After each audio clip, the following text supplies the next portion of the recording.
É o seguinte, galera, eu quero falar sobre uma coisa agora que aconteceu e que, pra mim, tem um peso muito pessoal, eu vou explicar pra vocês, que é a morte do Akira Toriyama, o criador de Dragon Ball, tá? O pai do Goku. Ele faleceu, no momento da gravação dessa live, ele faleceu no dia anterior. Na verdade, ele não faleceu. O anúncio da morte dele foi feito no dia anterior, porque no Japão, por questões, eles esperam uma semana pra comunicar a morte e tal, algo assim. Então a gente ficou sabendo ontem de qualquer forma. O Akira Toriyama é com toda certeza um dos artistas gráficos mais importantes da história. Ele escreveu o nome dele na história, porque ele não só criou o Dragon Ball, né, mas ele criou outras coisas também. Ele criou vários mangás, um que também foi muito importante é o Dr. Slump, mas tem outras coisas que eu queria mencionar também, que é a parte de videogame, que muita gente não relaciona o nome dele com videogame, mas ele é responsável pela arte, pelo conceito, pela ambientação de vários jogos e séries muito famosas. Por exemplo, eu quero citar aqui o principal, que é o Dragon Quest, que é uma série de jogos que é muito popular no Japão, não chegou ao nível de fama que tem no Japão no Ocidente ainda. Eles fizeram, tem vários jogos dessa série, tá? Ela existe há muito tempo, até desde a década de 80, se eu não me engano, o primeiro Dragon Quest é acreditado como sendo o primeiro RPG em consoles.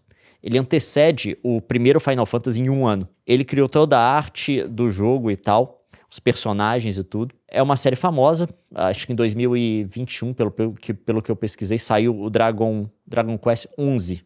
Tá? E tem vários outros spin-offs que se passam também nesse universo e tal. Em alguns ele tá envolvido, em outros não. Dragon Quest foi uma série tão importante que eu ouvi de forma anedótica, tá? Eu tenho que confirmar isso ainda, mas parece que é verdade, que em determinado momento da década de 90 eles começaram a só lançar o jogo no Japão, acho que até por um pedido, não sei, do governo japonês, não sei o que aconteceu, só em dias que não tinham aula. Porque, basicamente, se você lançasse no dia de aula, o dia era perdido para os alunos. Porque, tipo assim, era um evento nacional, um novo jogo da série Dragon Quest. E o Akira Toriyama estava envolvido também. Não só isso, ele fez também o Blue Dragon, que saiu mais recentemente. Quando eu digo mais recentemente, é anos 2000, mais pra cá. E eu quero falar especificamente do jogo no qual ele trabalhou. Ele criou os personagens, a arte e o setting do jogo também, a ambientação do jogo, que foi como eu fui introduzido à obra dele, tá? A maior parte das pessoas chega ao Akira Toriyama via Dragon Ball, porque é uma coisa assim que tá no mundo inteiro, tá? Passava na Globo. Não tem como. Você falou o nome Goku, se você chegar no deserto do Saara, vai ter gente que sabe qual que é. Inclusive, essa camiseta aqui é da série do Dragon Ball. Eu coloquei que é a mais... Como assim, ela não é muito socialmente aceita se usar na rua, então é a que eu menos uso, então é a que tá mais inteira pra isso. Mas eu queria usar uma outra que eu tinha do Chrono Trigger, mas ela já virou camiseta de academia já. Tipo assim, tá aquela camiseta que tá um passo de virar pano de chão, mas só que você não tem coragem ainda, porque eu usei muito ela. E eu cheguei nele via Chrono Trigger, tá? Aconteceu que eu nunca, até mais ou menos meus 15, 16 anos, eu nunca tinha jogado, os 15 anos, eu nunca tinha jogado um jogo de RPG. Por quê? RPG é um jogo que tem história, você tem que ler coisa do tipo, e na minha época, quando eu era mais novo, na época do Nintendo, do Super Nintendo, os jogos não eram traduzidos. Então, se você não soubesse falar inglês, você não conseguia jogar o jogo, né? Pelo menos não jogar direito, você ia ter que jogar na tentativa e erro para ver como é que você ia passar das coisas, porque você não entendia o contexto, não entendia a história. Então, não era muito comum se jogar jogo de RPG. Eu nunca tinha jogado. E aconteceu que eu fui para os Estados Unidos fazer intercâmbio, e no meu intercâmbio, eu morei no interior do Maine, tá?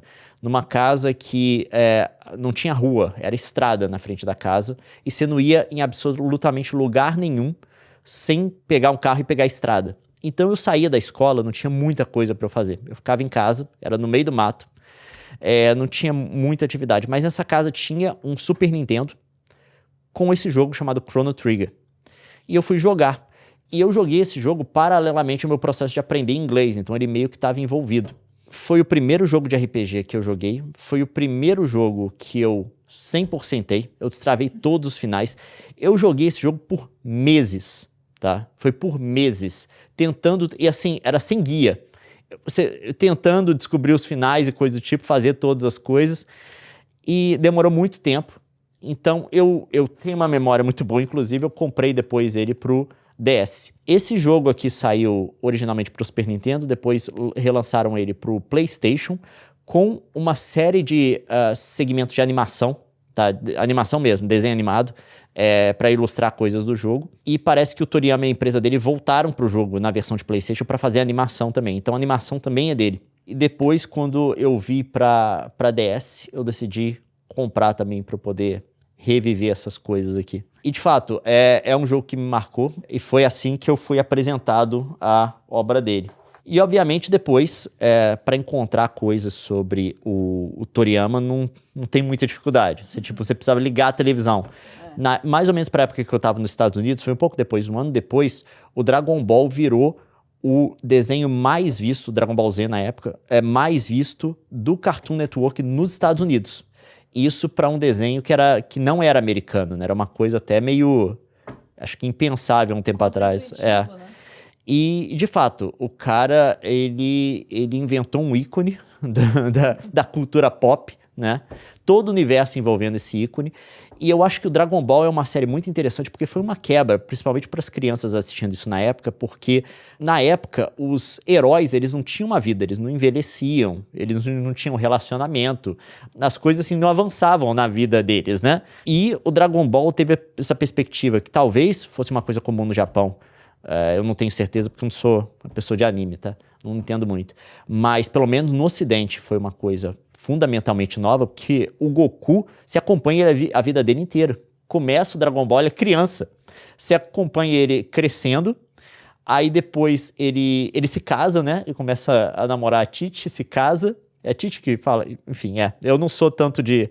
Agora, quando eu tô falando de improviso, eu tô com medo de falar bobagem aqui, porque eu sei que vai ter um monte de gente de Dragon Ball, tá, gente? E depois, ele tem filho, tem neto. E, tipo assim, ele tem um emprego, ele é agricultor, porque ele precisa sobreviver. Sabe, essas coisas que normalmente o herói não tem. Tirando o Homem-Aranha, né? Não, o Homem-Aranha é o diferentão. Mas, tipo assim, normalmente eu tenho... o Super-Homem é jornalista, porque ele é o Clark Kent. Mas aquilo ali é mais um negócio pra ele ter uma identidade. Secreta. Tipo assim, né, que a mulher dele mandou ele trabalhar porque eles precisavam sustentar, igual aconteceu com o Goku, entendeu? Como é que é eu esqueci agora qual que é a profissão do Vegeta. Eu sei que o Kuririn era policial, né? Todos têm, sabe? Tipo assim, aquela coisa que o personagem tem uma vida e você cresce junto com ele, né? Que aconteceu de uma hora para outra. Ao longo dos anos isso foi acontecendo e tem uma geração inteira de pessoas, e olha que o Dragon Ball nasceu quase junto comigo. Eu não acompanhei desde pequeno, obviamente, porque não passou desde pequeno no Brasil, mas com certeza no Japão tem gente que viveu isso tudo. Você cresceu junto com o personagem. Você evoluiu junto com o personagem. De repente, você pode ter sido a criança que começou a acompanhar Dragon Ball na década de 80, aí você teve seu primeiro filho junto com o Goku, entendeu? O Goku teve o dele. É muito doido, né? O Vegeta é sustentado pela mulher rica. A Bulma é rica, a Bulma é cientista, a Bulma Você falou esposo troféu. ele é esposo, exatamente. Ela é a véia da lancha.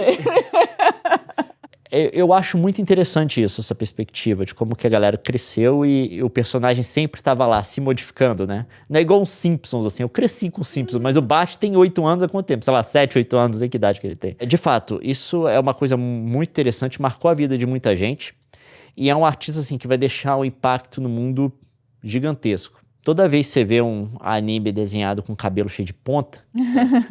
E alguém vai confundir com o Naruto. Não, parcialmente você pode acreditar, pelo menos parcialmente o Toriyama. O pessoal falou aqui que ele foi o mestre de outros, né, criadores, do criador do One Piece. Sim. Eu tô lendo aqui ele inspirou uma galera, tipo assim, a quantidade de mangaka que surgiu por conta do Dragon Ball, de gente que foi formada na escola Toriyama, é impressionante. Tipo assim, eu acho que ele, em termos de artistas japoneses, artistas gráficos principalmente, eu acho que ele tá, em termos do impacto mundial, tá, gente? Principalmente fora do Japão e tal. Acho que ele tá no nível de Miyazaki, no nível de Miyamoto, né? Ele faz parte desse grupo. Então, assim, de fato, é uma perda muito grande. Ele morreu com 68 anos. Muito novo, né? E me dá uma tristeza, porque a gente vai... Tipo assim, ninguém vive pra sempre, né? Então, esses artistas japoneses que, pelo menos pra mim, foram formativos, assim, o Toriyama sendo um deles, mas também o Miyazaki e o Miyamoto, né? O Estúdio Ghibli e Super Mario, tá, gente? O Miyazaki tá com mais de 80 anos e o Miyamoto tá com 71. Então, assim... É a mesma geração, né? É uma tristeza pra todo mundo. Eu não sei o que dizer. Eu acho que ele tinha muito ainda pra oferecer. 68 anos, ele tinha muito ainda. Se a gente vê aí o Miyazaki produzindo filme com mais de 80, a gente poderia esperar muita coisa do Toriyama ainda. E ele estava produzindo. Sim, ele estava trabalhando em várias coisas. Disseram, pelo menos pela nota da morte dele e tal, vários projetos inacabados. Porque o Matheus está perguntando aqui o que a gente acha que vai acontecer agora que ele se foi com o Dragon Ball.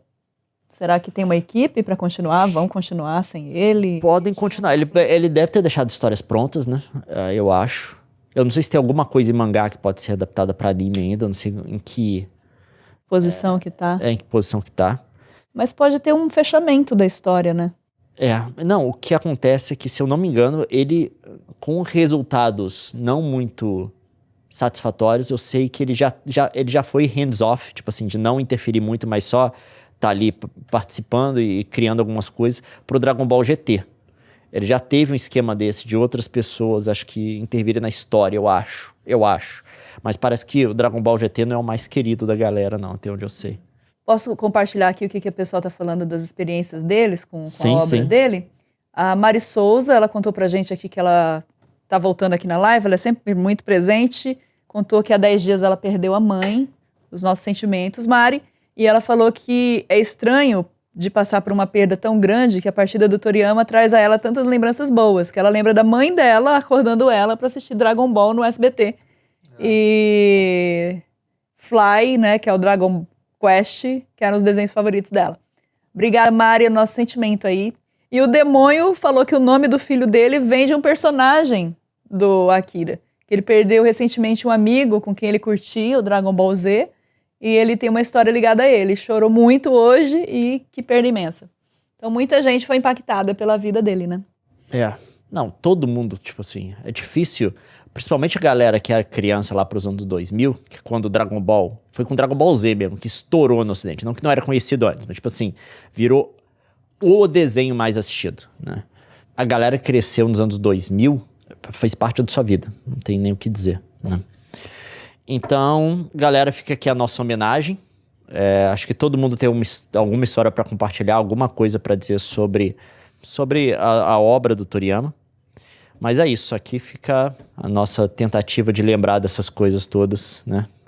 Falando de memória remota aqui, tudo que eu passei, mas eu só queria fazer esse registro. O Leo ficou bem ontem, ele tava bem tristinho, né? Quando deu a notícia, a gente meio que sentiu daqui. Mas é isso, gente. Que legal que a gente viveu na mesma época, né? Tem que olhar por esse lado também.